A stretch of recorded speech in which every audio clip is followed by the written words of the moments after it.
Тили-тили бом, закрой глаза скорее.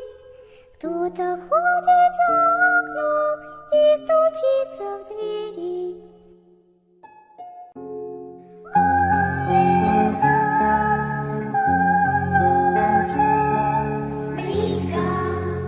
Hello guys, good evening. So once again, dito ako para mag-share ng isang spooky story na hopefully makakapagpangalabot sa ating lahat. So before anything else guys, gusto ko lang sana magsabi ng yes, maraming salamat po. So nung chinek ko po, nung magpas na pala tayo sa 4,000. So 4,006 if I'm not mistaken, nung huli kong chinek. Okay, so maraming salamat po talaga. So ngayon po na nakalagpas na tayo ng 4,000, on the road naman po to 5,000, and then palapit na tayo ng palapit sa goal ko po na makaabot ng 10,000 para po makuha ko na po at maklaim ko na po kay Sak yung pampanangako niya na gift sa akin. So Sak, kung nakikinig ka ngayon, kung napapanood mo to ngayon, so malapit na, sobrang malapit na mag 10,000. So yung gift mo sa akin, Nadal, sana wag mo kalimutan na yun. So maraming salamat talaga. So God bless po talaga sa lahat po ng nanonood, nag-share, nagla-like, nagko-comment sa mga videos na ina-upload ko po dito sa channel natin. So malaking tulong po yun talaga, yung nakapag ginagawa niyo po yun, since na papansin ng YouTube, and then siguro nire-recommenda nila yung mga videos natin dito sa channel. Kaya parami yung nakakaalam po ng tungkol sa mga videos natin. So, maraming salamat po talaga sa inyo.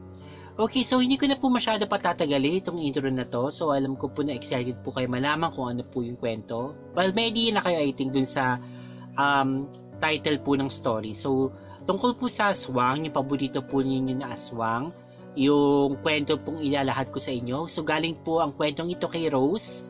So, remember siya po yung mga nag-share na rin po siya ng mga kwento po dito sa atin tungkol sa kanilang pamilya. So si Rose din, natutuwa ako sa kanya kasi sobrang marami po siyang natutulong sa akin, kasi malimit din po kami yung nagkakausap po sa chat nito ni Rose. So thank you talaga sa iyo, Rose, sa mga binibigay mo sa akin na advice, sa mga tulong mo and all. Sobrang grateful talaga ako sa iyo. Sana po talaga pagpalain ka ni God. Okay, so huwag din natin baka paligoy-ligoy na naman tayo. So without further ado, please sit back, relax, and enjoy. Hello Clark, at good evening sa lahat ng mahilig sa kababalaghan at aswang. Dahil gusto nyo ng aswang ang ibabahagi kong kwento. Pero mag-ingat kayo, dahil baka sa sobrang pagkakaaliw ninyo sa pakikinig, hindi nyo namalayan na may aswang na pala sa inyong mga bintana. Ang kwento na aking ibabahagi ay tungkol sa albularyo naming kapitbahay. Sa tulong ko at tulong ni Lola, naibalik si Bobby. Pero ang anak ng pamangkin niya, hindi niya na nasalba. Ang batang tawagin na lang natin na Bobby ay 10 years old nung nangyari sa kanya ito.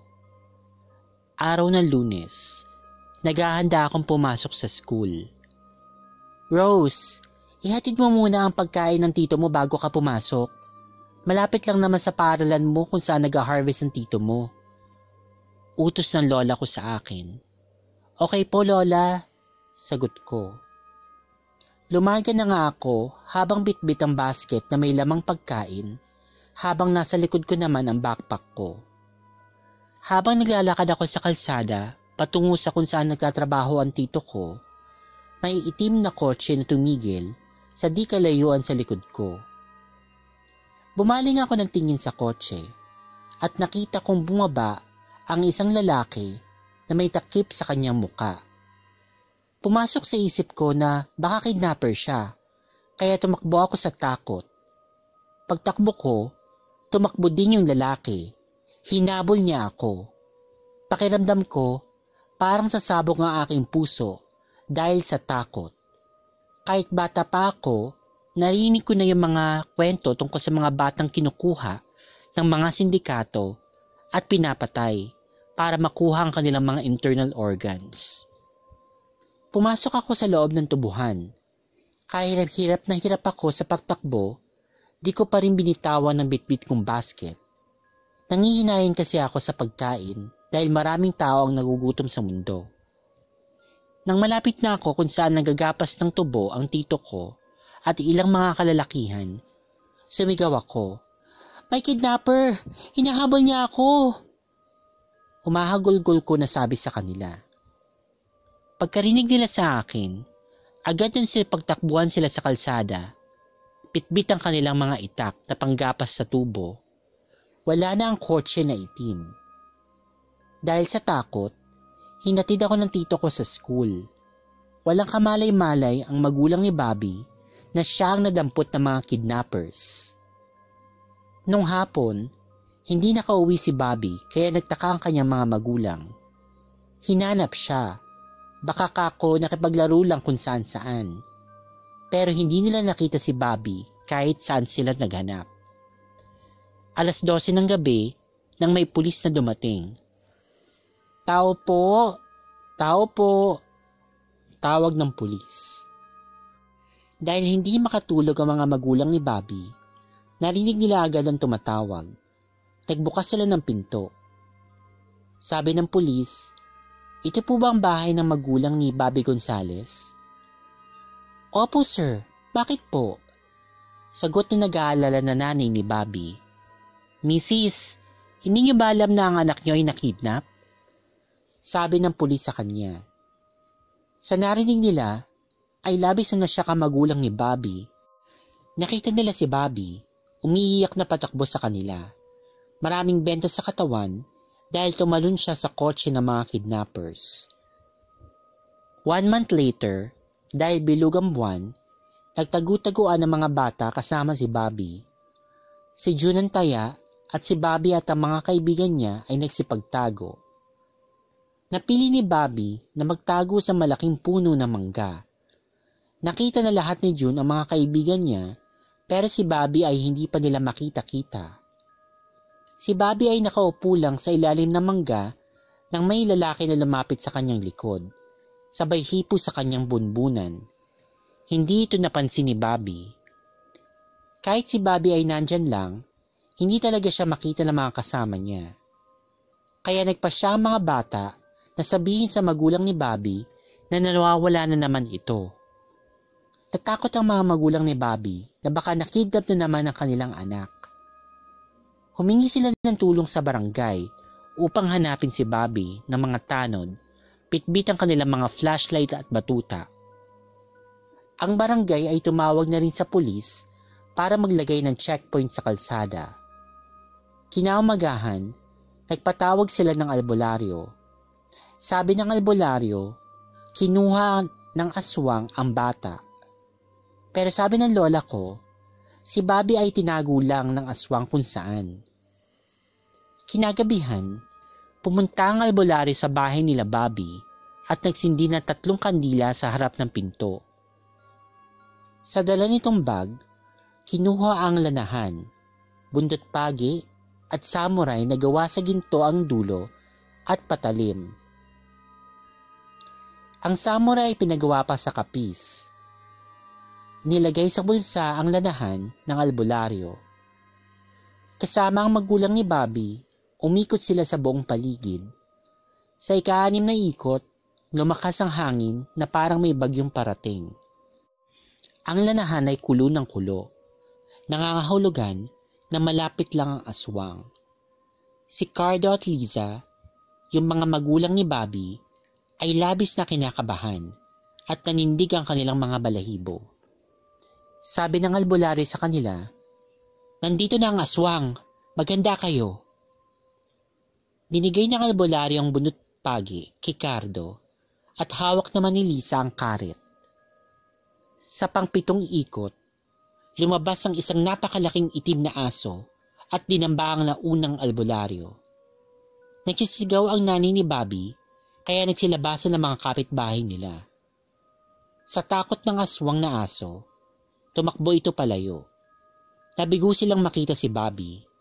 Hindi nila alam na iniikutan lang nila si Bobby, pero hindi nila nakikita. Habang si Bobby ay sigaw ng sigaw, habang umiiyak, pero hindi nila naririnig. Sa pangalawang gabi, nagsindi ulit ng kandila ang albularyo sa harap ng pinto. Siya na lang mag-isang umikot. Sa isang ikot niya, kumulo agad ang kanyang lanahan. Kaya naghanda siya hawak ang kanyang samurai. Alam niya kung saan banda sa taas ng puno ng mangga ang aswang. Sa pangalawang ikot, ang lakas ng hangin, at nang tumapat siya sa punong mangga, biglang tumalon sa likod niya ang aswang. Natumba pa ang albularyo dahil malaking tao yung aswang. Sa bigat ng pagkakadagan sa kanya, hindi siya kaagad nakalaban at sinamantala ito ng aswang, sabay kalmot sa kanyang balikat at likod ng albularyo. Napasigaw ang albularyo sa labis na sakit. Mabuti na lang, nabasag ang daladalang holy water ng albularyo sa kanyang pagkakatumba. Naapakan ito ng aswang, kaya nangisay-ngisay ito sa sakit na parang napapaso. Nakatayo ang albularyo at hindi siya nag-aaksaya ng panahon. Hawak ang kanyang samurai, hinampas niya ang aswang at kanyang natamaan ito sa balikat. Habang siya ay nakakalamang, hindi nagpatumpik-tumpik pa ang albularyo. Sinabuyan niya ng balahibo ng tumutubo na kawayan ang aswang, kaya labis na nangati ito at napatakbo. Sa dilim naman, ang mga tao ay nakamanman at biglang tumakbo para tulungan ang albularyo. Dinala nila sa loob ng bahay at hinugasan ng holy water ang mga sugat at nilagyan ng langis pangontra sa aswang. Ng mga panahon na yon, nawawalan na ng pag-asa ang mga magulang ni Bobby. 3 araw na siya na hindi nakikita, kaya naisip nila na baka gutom na si Bobby o baka naman nakain na nga ng aswang. Nung tanghali, pumunta ang albularyo sa bahay namin. Maraming sugat sa kanyang likod, kaya pinagumot niya ito sa lola ko at binigyan siya ng pampalakas para magawa niya makipagsabayan sa lakas ng aswang. Tilawag ako ng lola ko. Rose! Rose! Saan ba tong bata na to? Dahil nasa taas ako ng puno ng kaimito, bumaba ako, sabay sabi, "Bakit po, lola?" "Samahan mo mamaya si Ka Erning." Utos sa akin ni lola. Napasigaw ako. "Ha? Bakit po ako?" "Nakikita mo ang aswang. Kung gusto mong makita yun, huwag mong kontrolin ang ikatlong mata mo." Tugon ni lola. "Ayaw ko, lola." Pagtanggi ko. "Bakit ayaw mo? Takot ka ba?" "Hindi po ako takot. Takot lang po akong hindi makapag-asawa." Pili akong sagot, sabay tawa. "Naku, lokang bata to. Ang bata-bata mo pa, asawa na kagad ang nasa isip?" Napahagik-gik na sabi ni lola.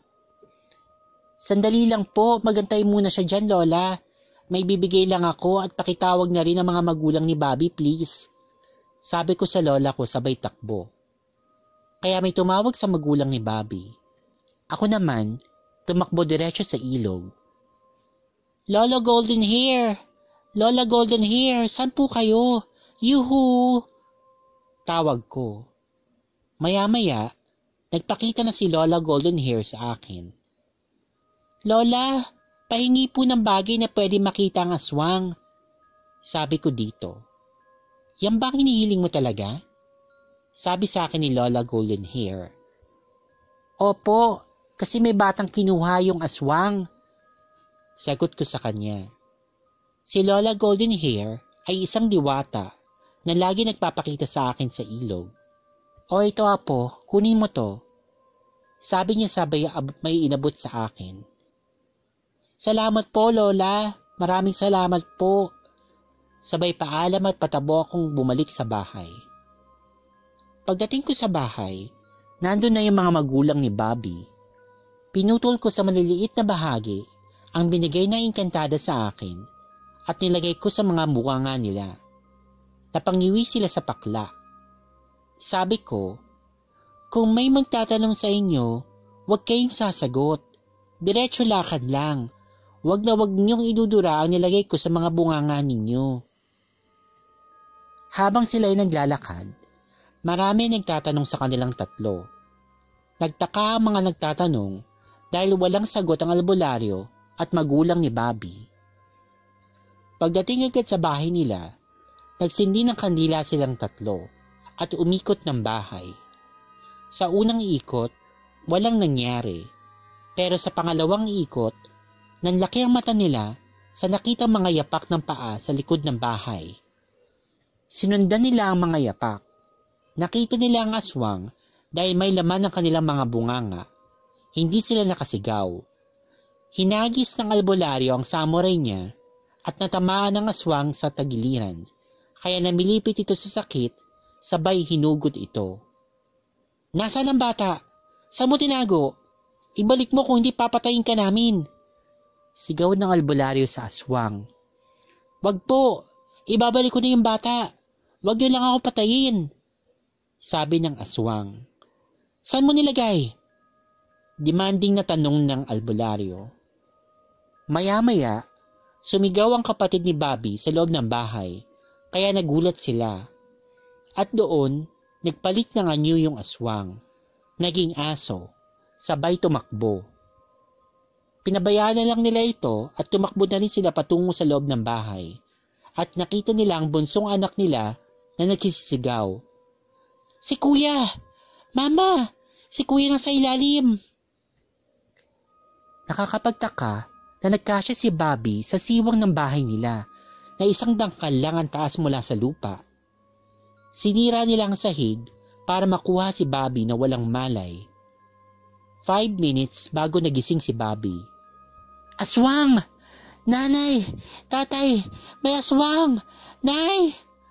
Sabi ni Bobby na naghihisterikal. "Anak! Ako to, si nanay!" Sabi ng nanay ni Bobby. Kaya nanghimasmasan si Bobby. Sa susunod na kwento ko na lang sasabihin kung paano naghiganti ang kamag-anak ng aswang.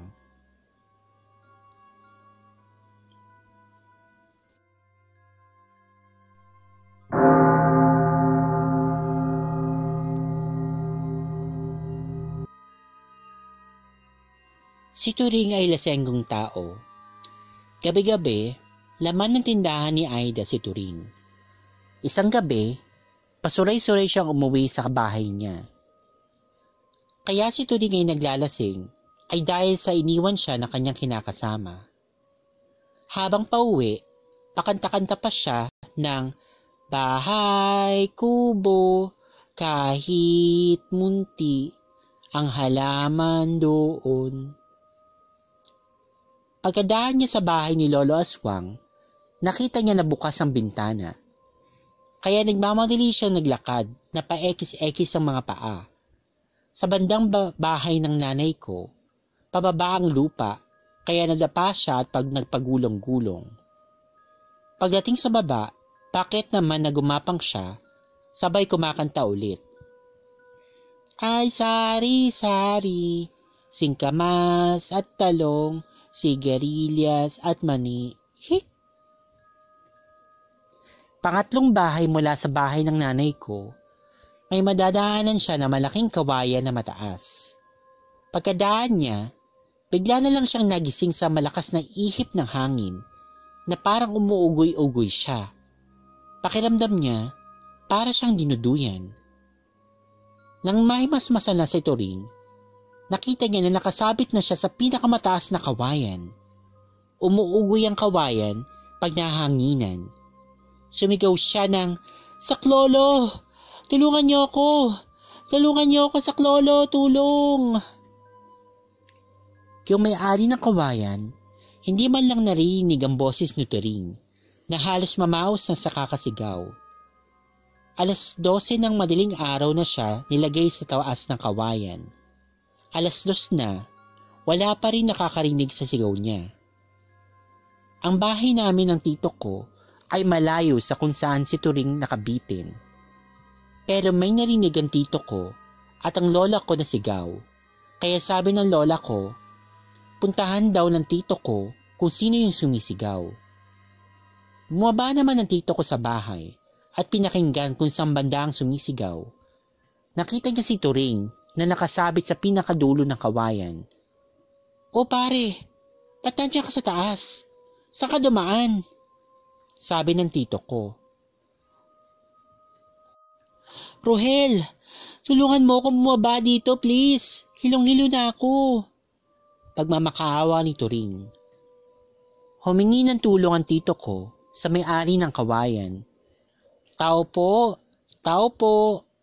tawag ni tito. Nagsindi ng lampara ang may-ari ng bahay at dumungaw sa bintana. O Rohel, bakit? Sabi ng may bahay. Tulungan niyo po ako. Si Turing nasa taas ng kawayan niyo. Ha? Bakit siya nakarating sa taas ng kawayan? Nagtataka na sabi ng may-ari.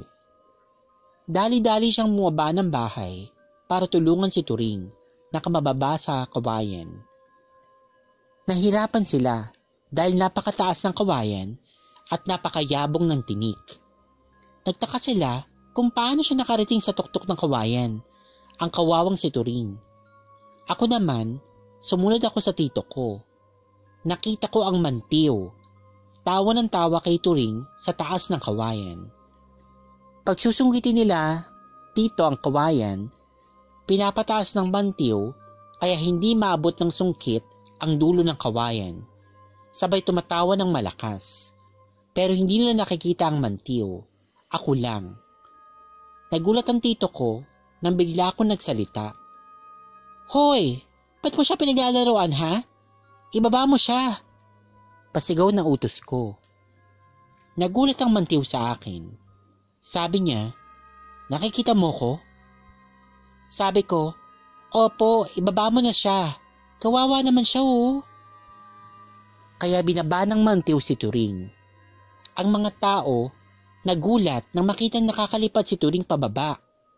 Hindi nila alam na binuhat ng mantiw si Turing at binaba ito sa lupa. Wakas. Next na lang po ang iba tungkol kay Turing. Salamat po sa pakikinig.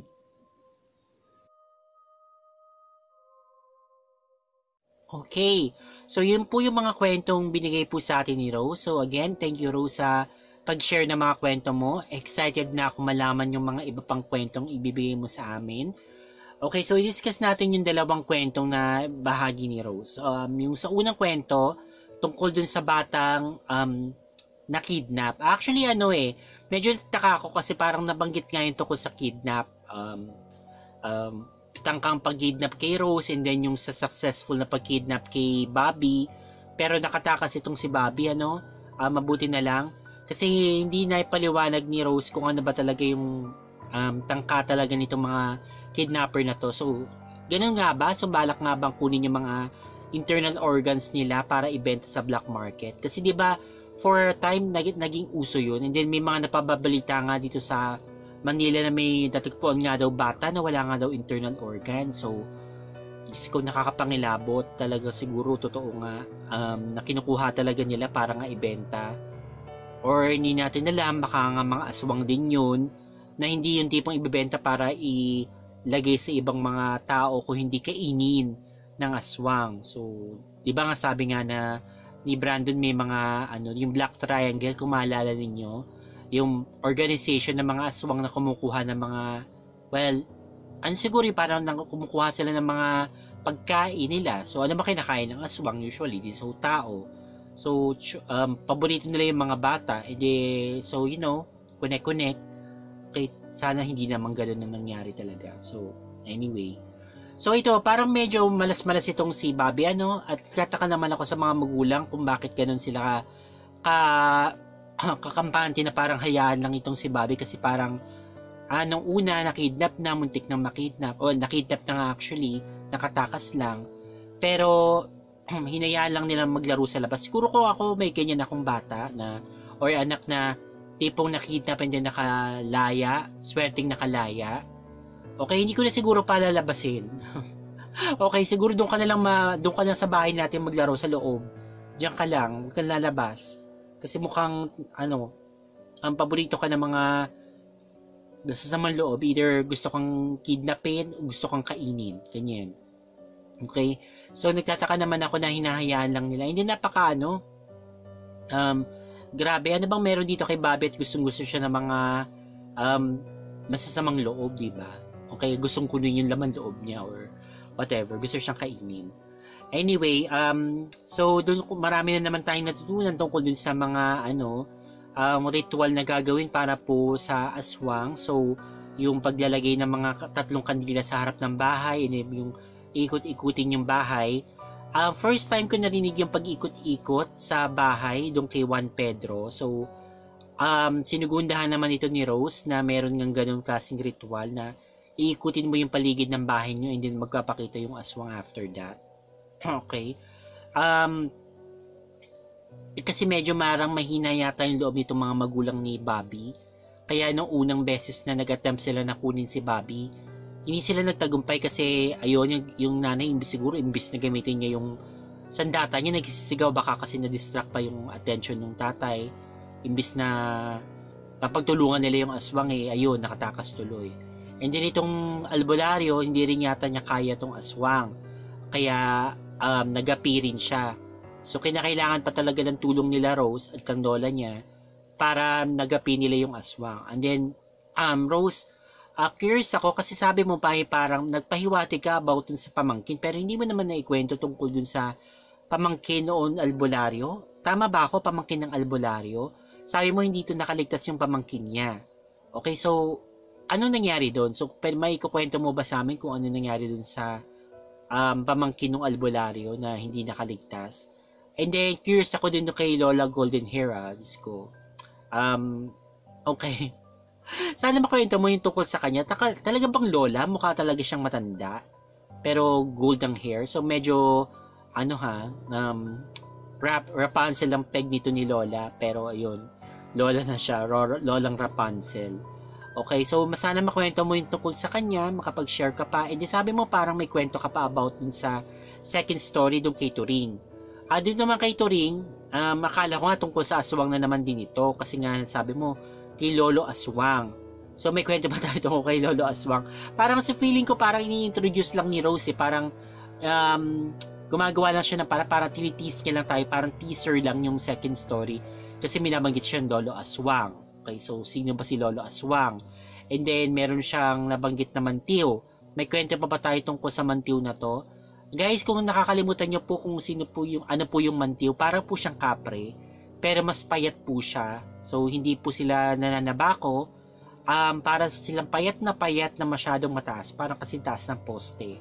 Kaya nagagawa nitong buhat-buhatin yung mga tao tapos ilagay kung saan. Ayun. So, parang hindi ko alam na papalabiro pala itong mga mantiw. Okay? So, hindi rin pala sila ganun kaseryoso. Akala ko kasi based sa kwento ni Zach, parang mga seryosong mga nilalang sila. Hindi naman sila nakikipaghalubilo or katulad ng mga kapari na mahilig maglaro, ganyan. Okay. So, ayun. So, mukhang marami pang ikukwento sa atin itong si Rose. So, excited na ako malaman yun. And I'm sure kayo rin. Excited din kayo malaman kung ano yung mga experiences pa niya. Okay. So, gaya ni Zach, si Rose din kasi ay knowledgeable sa mga bagay-bagay tungkol sa kababalaghan. So, maaari rin kayo mag-iwan ng mga katanungan ninyo sa kanya. And then, tatanungin ko na lang sa kanya, on behalf of you, kung ano yung mga kasagutan dun sa mga katanungan ninyo kung may problema kayo about sa paranormal and such. About naman dun sa group chat. So, ang dami ko nang na-add dun sa group chat. Okay? Ang kaso nga lang, dahil nga marami nga akong na-add, na-block na ako ni Facebook. Okay, akala niya parang abusive daw, ganyan, abusive daw dun sa pag-add. Siguro kasi may inad ako tapos nag-leave ng group. So, try ko na lang ulit later. Baka naman hayaan na ako ulit ni Facebook na mag-add. Ay, kung hindi man, may ginawa na akong admin si Jengski. Sana magawa ni Jengski na i-add yung mga taong gusto pang sumali dun sa group chat para makasali kayo. So, guys, sobrang saya. Napakaraming pag-uusap na nangyayari dun sa group chat. Sobrang daming kwentuhan, ganyan, mga biruan. So, ayun. So, sana na yung mga hindi pa nakakasali, makasali nga. Kasi, hindi kayo magkisisi dahil sobrang masaya yung samahan. Ayun, dun sa sana ma-maintain natin na ganun lang, good vibes lang lahat dun sa group chat. Okay, ngayon naman po ay babatiin ko naman po yung mga nag-comment po dun sa video sabi na in-upload ko po. So yeah, medyo malabo-labo ang mata, so kailangan manalamin. So nagustuhan niyo ba yun, yung tungkol sa Aokigahara forest, and then yung tungkol sa Japan na mga kwento? Kaya nakita ko marami-rami na rin yung nag-comment. Oh my God, umabot na ng 106 comments. Okay, sige po. So, babatiin ko po kayo isa-isa. So, gusto ko po magpasalamat at magsabi ng God bless and hello kay Stephanie Verondo, kay Kim Botalin, kay Dan Del Rosario, kay Carlo Imperial, Bleeded Heart, Maria Victoria Mercado Gonzalez, kay Mary, kay Joan Padagok, kay Melody Dingding, kay Stephanie Berondo, Tameme, Ralph Soriano, Nalin Villar, kay Jane Alfonso, Tony Ramos, No Pets Allowed, mahaba, sariwa at masarap ang lollipop ko. Oh my God, palagi ako natatawa tuwing babasa ko pangalan niya. Kay Grace Garces, kay Gail Villarreal, Arish Malik, kay May Changer, kay Jennifer Abogadie, kay Michelle Garcia, Albayna Nawal, Elizabeth Noguchi, Fushia Sober, Joko Shi, Ryan Domingo, Sixel Freeman Nava, Love Explorer, okay, Jocards Pensona, Alea Jane Antonio, Mary Jane Toda, Evelyn Denado, Karen Brescia, Poms, Gail Villarreal, Jejeru, kay Adams Legaspi, Jamer De Makuta, okay, kay FT Mobile, kay Eleanor Elaine Minguez de Guzman, Evelyn Pahinago, Vanessa Graycochea, Jennifer Amit, Maria Miranda, Irene Alquisalas, okay, Joy Pitahin, Brandon De La Cruz, Mariel Etuesta, Aisha Indong, Jem Dents, Shella, Cyrus Lagaste,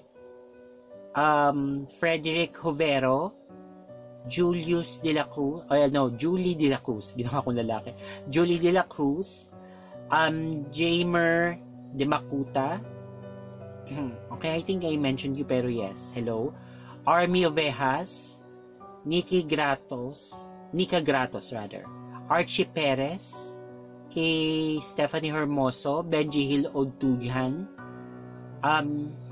Bea Juvie Villar, Roberto Santamaria, Narshaina Atonay, John Ray Venus, Jeffrey Hernandez, Jenilyn Yang Convengelo, Alessa Diras, Rose Fetalino, Miraflor Arseno, Shalid Andrake, at kay JP Flores.